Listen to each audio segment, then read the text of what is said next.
পিঠাগুলো হয়েছে যেমন তুলোর মতো নরম আর তেমন ধবধবে সাদা।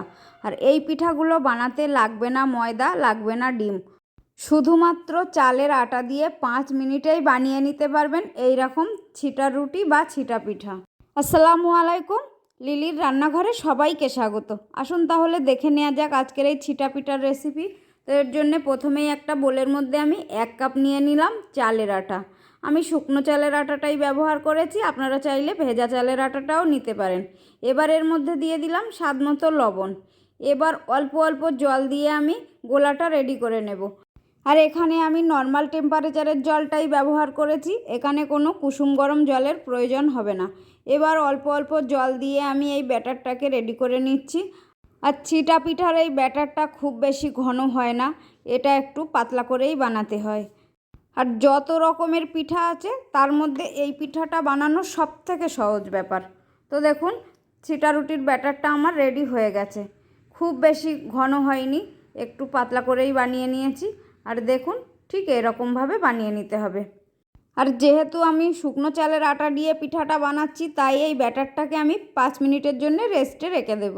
তো 5 মিনিট পর ফিরে এলাম। এবার এই ব্যাটারটাকে একটুখানি নেড়ে চেড়ে ঘুলিয়ে নেব।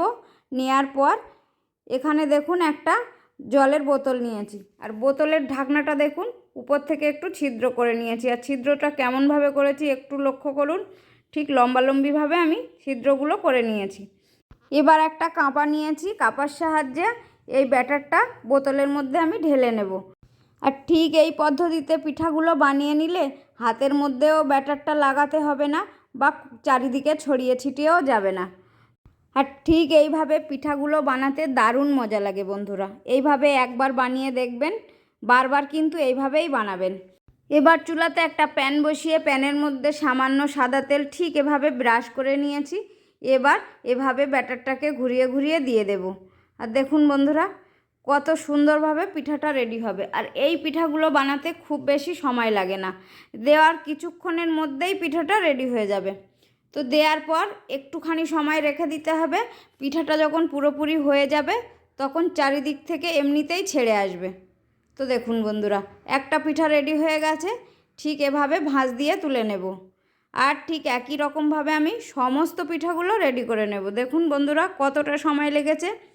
এইভাবে মুহূর্তের মধ্যে আপনি অনেকটা পিঠে বানিয়ে নিতে পারবেন।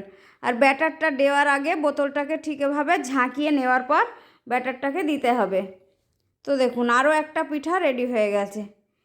তো বন্ধুরা ছিটা পিঠার এই রেসিপিটি যদি ভালো লেগে থাকে লাইক কমেন্ট শেয়ার করতে ভুলবেন না, সঙ্গে চ্যানেলটিকে সাবস্ক্রাইব করে আমার পাশে থাকার অনুরোধ রইল।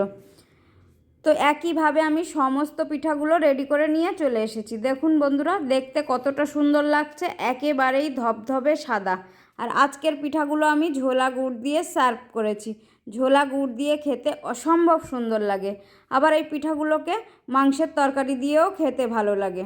পিঠাগুলো দেখুন কতটা তুলোর মতো নরম আর সফট হয়েছে। তো বন্ধুরা আজ পিঠা খেতে খেতে এখানেই বিদায় নিচ্ছি।